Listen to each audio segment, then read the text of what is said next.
सभी को नमस्कार। स्पेशल एजुकेशन यूट्यूब चैनल में सभी का हार्दिक स्वागत है। तो आप देख रहे हैं बहुत ही अच्छी खबर कि डीए 50% इजाफा होते ही इन भत्तों में रिकॉर्ड तोड़ इजाफा। आगे देख लेते हैं कि कौन से भत्ते में इजाफा होगा। तो केंद्र सरकार केंद्रीय कर्मचारियों के महंगाई भत्ते को एक बार फिर से 4% की दर से बढ़ा चुकी है। यह डीए मार्च के महीने में ही बढ़ा दिया जा चुका है, जो जनवरी से लागू माना जाएगा। वहीं मई के महीने से केंद्रीय कर्मचारियों को इस नए भत्ते के आधार पर वेतन मिलना भी शुरू कर दिया जा हो चुका है और पिछले महीने के डीए एरियर का भुगतान भी केंद्रीय कर्मचारियों को बहुत जल्द ही मिल जाएगा। कुल मिलाकर केंद्रीय कर्मचारियों का महंगाई भत्ता अब 50% पर पहुंच गया है। 50% डीए यानी वेतन का अतिरिक्त 50% भत्ते के रूप में मिल जाना। उदाहरण के रूप में यदि किसी कर्मचारी का वेतन 50,000 रुपये है तो उसे महंगाई भत्ता मिलकर प्रति माह वेतन 75,000 रुपये मिलेगा। यह किसी तोहफे से कम नहीं है। जैसे कि हमने आपको बताया कि केंद्रीय कर्मचारियों के वेतन में 50% का इजाफा हो गया है, ऐसे में महंगाई भत्ते 50% होते ही अन्य भत्तों को भी केंद्र सरकार ने बढ़ाने का प्रस्ताव पारित कर दिया है। केंद्र सरकार अब केंद्रीय कर्मचारियों को महंगाई भत्ते के साथ साथ अन्य महत्वपूर्ण भत्तों में भी बढ़ोतरी कर वेतन उपलब्ध कराने वाली है। इन सभी अन्य भत्तों के अंतर्गत house rent allowance, children education allowance, विकलांग शिशु देखभाल अलाउंस, यदि माता विकलांग है तो माता को विकलांगता का अलाउंस, दुर्गम स्थान पर रहने का अलाउंस, इस प्रकार के विभिन्न अलाउंस को भी केंद्र सरकार ने बढ़ाने का निर्णय लिया है।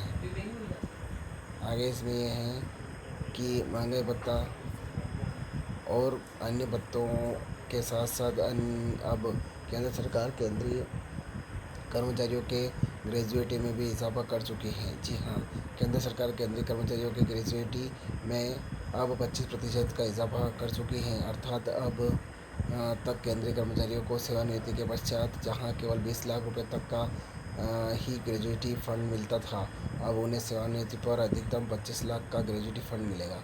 मतलब रिटायरमेंट के बाद में केंद्रीय कर्मचारियों को ग्रेजुएटी और डेथ ग्रेजुएटी अब पहले से ही 50,000 ज़्यादा मिलेगी।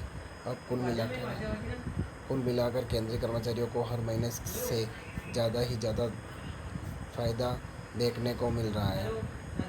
आगे इसमें यह है कि कर्मचारियों को दी जा रही है इस प्रकार की सुविधा। अन्य भत्तों की बात करें तो केंद्र सरकार केंद्र कर्मचारियों के बच्चों के शिक्षण भत्तों को भी बढ़ा चुकी है। अब केंद्रीय कर्मचारियों को बच्चों के एजुकेशन भत्ते और छात्रावास सब्सिडी भत्ते में भी 25% वृद्धि देखने को मिलेगी। अर्थात अब केंद्रीय कर्मचारियों को अपने बच्चों की शिक्षा के लिए ज़्यादा चिंता करने की आवश्यकता नहीं है। वहीं हॉस्टल सब्सिडी भी पहले से बढ़ा दी है।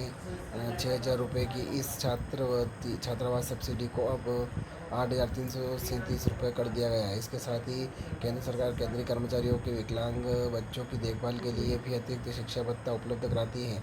ऐसे में इस शिक्षा भत्ते को भी पहले से दुगना कर दिया जाए तो मतलब यह शिक्षा भत्ता अब 5625 तक पहुँच जाएगा। शिक्षा भत्ते के साथ साथ केंद्र सरकार ने केंद्रीय कर्मचारियों के अन्य भत्ते जैसे food reimbursement allowance, remote accommodation allowance, travel allowance, motor car maintenance allowance, ये इस प्रकार से कर्मचारियों को भी दी जा रही है हर प्रकार की सुविधा। अन्य भत्तों की बात करें तो केंद्रीय कर्मचारियों के बच्चों शिक्षण भत्ते को भी अब बढ़ा दिया जा चुका है। अब केंद्रीय कर्मचारियों को बच्चों के एजुकेशन भत्ते और छात्रा सब्सिडी में 25% देखने को वृद्धि मिल रही है। अर्थात अब केंद्रीय कर्मचारियों को अपने बच्चों की शिक्षा की ज़्यादा चिंता करने की आवश्यकता नहीं है। वहीं हॉस्टल सब्सिडी भी बढ़ा दी है, 6,000 रुपये सब्सिडी कर दी है, 8,437 रुपये कर दिया। इसके साथ ही केंद्र सरकार ने केंद्रीय कर्मचारियों के दिव्यांग बच्चों की देखभाल के लिए भी अतिरिक्त शिक्षा भत्ता उपलब्ध कराती है। ऐसे में शिक्षा भत्ते को भी पहले से दोगुना कर दिया है। मतलब यह शिक्षा भत्ता अब 5625 रुपये पर पहुँच गया है। आगे इसमें यह है, इस प्रकार से आप देखा है आपने कि 3% की वृद्धि कर दी है और केंद्रीय कर्मचारियों को शहर की श्रेणी के अनुसार हाउस रेंट की बढ़ोतरी देखने को मिल रही है। जुलाई में फिर से बढ़ जाएगा डीए।